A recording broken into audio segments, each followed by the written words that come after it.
Hello बच्चों। One जीवाणु 44 बहुचयनात्मक प्रश्न। ये प्रश्न आपके रिवीजन में, एग्जाम की तैयारी में बहुत ही काम आएंगे। सबसे पहला प्रश्न आपके मोबाइल स्क्रीन पर, निम्न में से अपचायी शर्करा है: स्टार्च, सेलुलोज, सुक्रोज, लैक्टोज। इसका उत्तर अपनी कॉपी में लिखो और उसके बाद चेक करना। अपचायी शर्करा क्या होती है? टोलेन अभिकारक और फैलिंग विलियन, इनका नाम आपने सुना होगा या पढ़ा होगा। वे सभी शर्कराएं जो टोलेन अभिकारक और फैलिंग विलियन का अपचयन कर देती है, अपचायी शर्कराएं कहलाती है। तो सही जवाब लैक्टोज शर्करा है। लैक्टोज शर्करा अपचायी शर्करा है।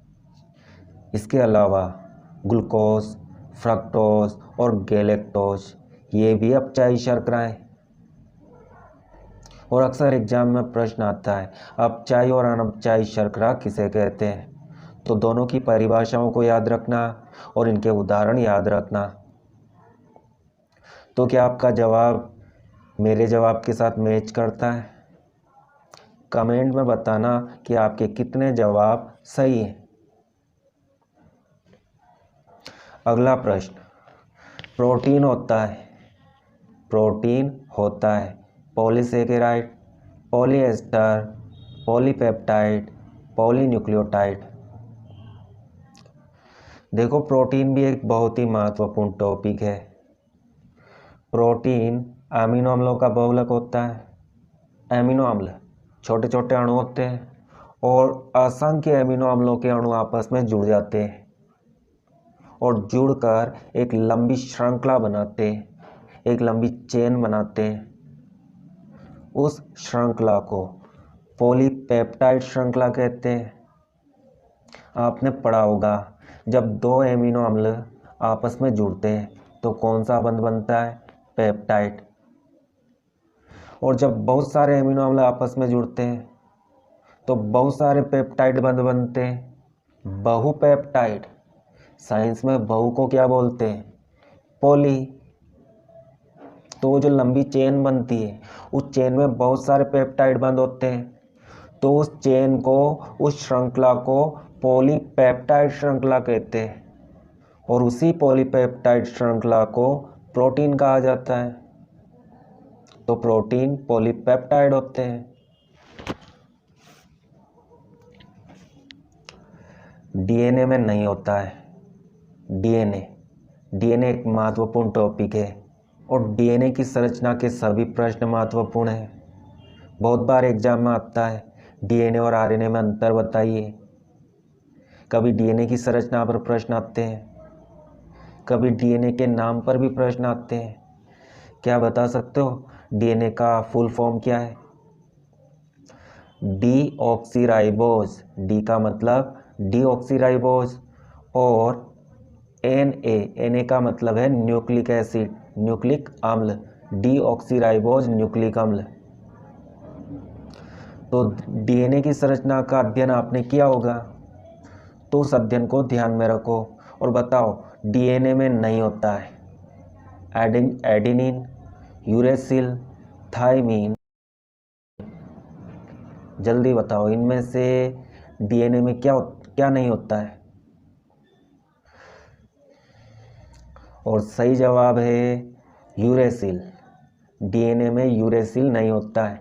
ये चारों नाइट्रोजन क्षारक हैं। डीएनए में एडेनिन, थाइमीन, साइटोसिन, ये तीनों नाइट्रोजन क्षारक होते हैं। और आरएनए में एडेनिन, यूरेसिल और साइटोसिन होते हैं। तो एक नाइट्रोजन क्षारक का अंतर होता है। डीएनए और आरएनए में एक नाइट्रोजन क्षारक का अंतर होता है।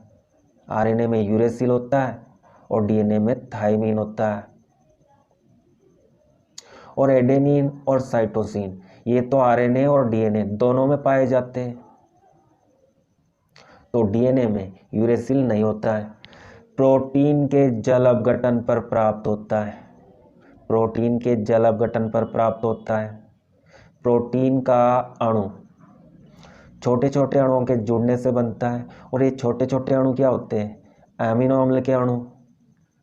जब एमिनो अम्ल के दो अणु आपस में जुड़ते हैं तो बंध निर्माण में जल का अणु बाहर निकलता है और फिर प्रोटीन बनता है। यदि प्रोटीन की क्रिया जल से करते हैं, मतलब प्रोटीन में जल के अणु को जोड़ते हैं, तो प्रोटीन पुनः एमिनो अम्लों में टूट जाता है। टूटने को ही अपघटन कहते हैं। तो प्रोटीन के जल अपघटन पर प्राप्त होता है एमिनो अम्ल। हमारे भोजन में भी प्रोटीन होता है और हमारे आमाशय में प्रोटीन का पाचन होता है और प्रोटीन के पाचन से भी अंतिम उत्पाद एमिनो अम्ल बनता है। मतलब जब प्रोटीन को तोड़ा जाता है तो एमिनो अम्ल प्राप्त होता है। मोनोसेकेराइड का सरल उदाहरण है माल्टोस, राइबोस, सुक्रोज, सेलुलोज। आपने कार्बोहाइड्रेट का वर्गीकरण पढ़ा होगा। Monosaccharide, disaccharide. माल्टोस डाइसेकेराइड होता है, सुक्रोज डाइसेकेराइड होता है और सेलुलोज यह तो पॉलीसेकेराइड होता है। राइबोस मोनोसेकेराइड होता है। ग्लूकोज, फ्रक्टोज और राइबोस, इन तीनों के नाम याद रखो। ये तीनों मोनोसेकेराइड होते हैं। किस विटामिन की कमी से रतौंधी रोग होता है? ये तो आपको पक्का पता होगा। बताओ। रतौंधी, रातें अंधेरी। मतलब इस रोग में क्या होता है? व्यक्ति को दिन में तो दिखाई देता है परंतु रात में कम दिखाई देता है, धुंधला दिखाई देता है। तो सही जवाब है विटामिन ए। विटामिन ए की कमी से रतौंधी रोग होता है। तो विटामिन भी एक महत्वपूर्ण टॉपिक है। Vitamin A, B, C, D, E, K, इन सभी विटामिन की कमी से होने वाले रोगों के नाम याद रखना और विटामिन के रासायनिक नाम भी याद रखना, क्योंकि इन पर छोटे छोटे प्रश्न बनते हैं। क्या आपको पता है कौन से विटामिन जल में घुलनशील होते हैं और कौन से विटामिन वसा में विलय होते हैं, वसा में घुलनशील होते हैं? देखो एक ट्रिक बताता हूँ। बीसी, बीसी का मतलब है भागचंद। वे सभी विटामिन जो आपके शरीर से भागना चाहते हैं, मतलब आपके शरीर में रुकना नहीं चाहते, टिकना नहीं चाहते, वे सभी जल में घुलनशील विटामिन होते हैं। क्योंकि हमारे शरीर में जल एकत्रित नहीं होता। शरीर को जितने जल की आवश्यकता होती है उतना ही जल उपयोग में लेता है और बाकी जल मूत्र के साथ विसर्जित हो जाता है, मतलब मूत्र के साथ निकल जाता है। विसर्जित कहना ठीक नहीं है, मूत्र के साथ उत्सर्जित हो जाता है। बायोलॉजी वाले अच्छी तरह से जानते हैं उत्सर्जन क्या होता है। तो भागचंद जो शरीर से भाग जाते हैं वही विटामिन जल में घुलते हैं। बी, सी, भागचंद, विटामिन बी और विटामिन सी जल में घुलनशील विटामिन है। तो बाकी बचे हुए विटामिन ए, डी, ई, के, ये चारों विटामिन वसा में विलय होते हैं और वसा हमारे शरीर में एकत्रित होता है, संचित होता है।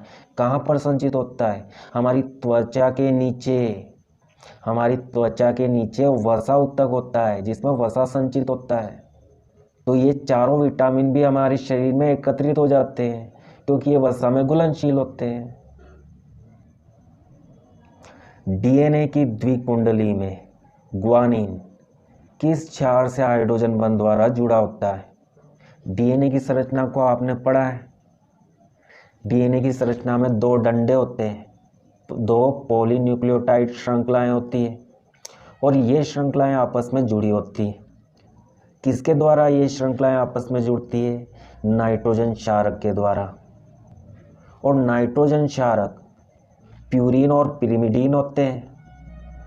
प्यूरिन पिरिमिडीन के साथ बंध बनाता है और ये बंध हाइड्रोजन बंध होता है।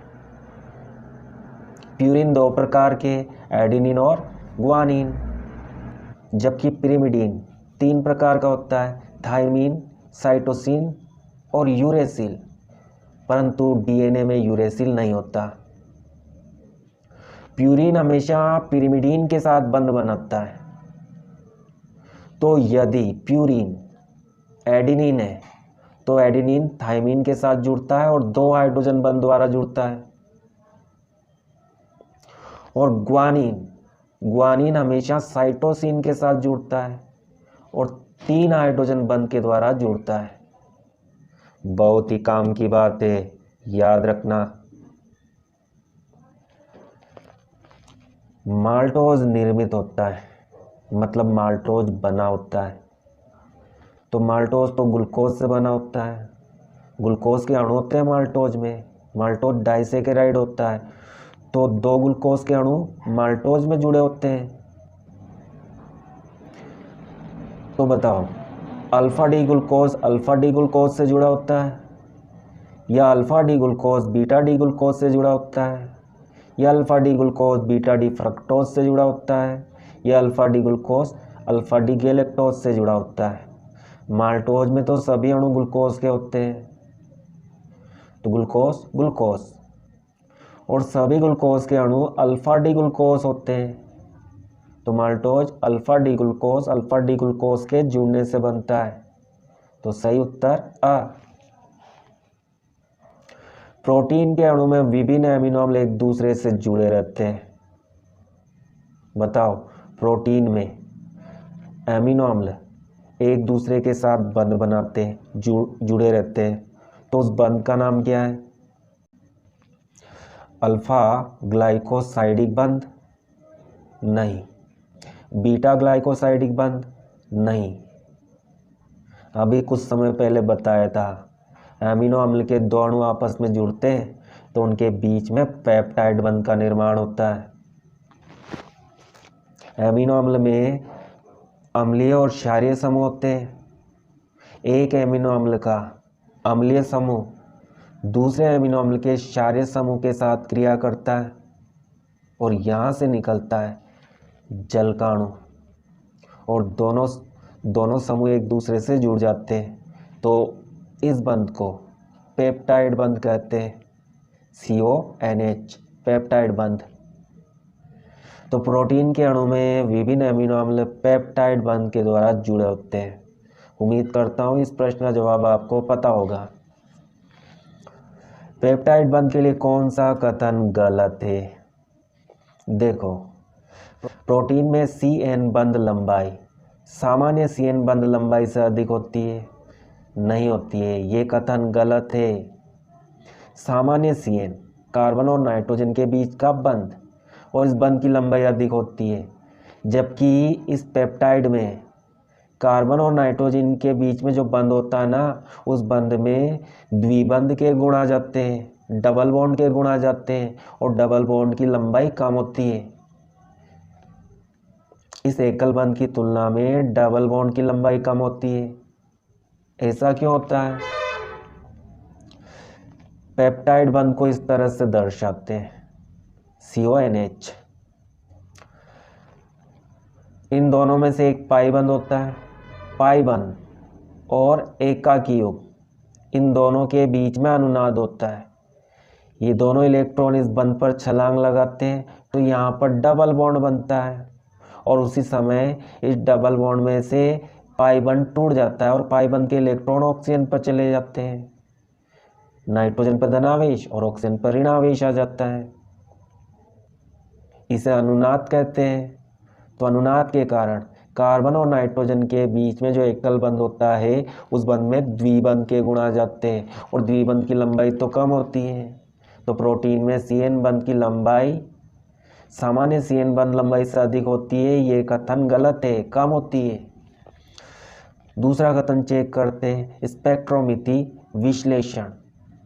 ये एक वैज्ञानिक विधि है और इस विधि से CONH की संरचना समतलीय प्राप्त होती है, समतलीय होती है।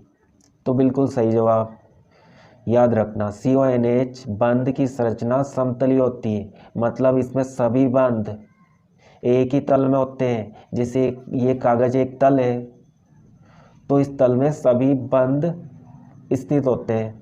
ऐसी संरचना को समतलीय संरचना कहते हैं। प्रोटीन में CN बंध की बंध लंबाई सामान्य CN बंध की लंबाई से कम होती है। तो ये जवाब तो बिल्कुल सही है। तो कौन सा कथन गलत है? केवल पहला कथन गलत है और बाकी सभी कथन सही है। निम्न में से कौन सा अनपचायक शर्करा है? अभी कुछ समय पहले बताया था कि वह शर्करा जो टोलेन अभिकर्मक और फैलिंग विलयन इनका अपचयन कर देती है, अपचायक शर्करा कहलाती है। और जो शर्करा इनका अपचयन नहीं करती उसे अनपचायक शर्करा कहते हैं।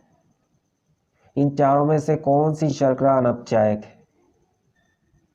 सुक्रोज। याद रखना, सुक्रोज अनपचायक शर्करा है। यह टोलेन अभिकर्मक और फैलिंग विलयन का अपचयन नहीं करती है, जबकि माल्टोज, सेलुलोज, लैक्टोज ये तीनों अपचायक शर्करा हैं। प्यारे बच्चों, अगर वीडियो अच्छा लगा हो तो कमेंट करके बताओ, ऐसे और भी वीडियो बना दूंगा। और अच्छा नहीं लगा हो तब भी कमेंट करो ताकि ऐसे वीडियो ना बनाओ।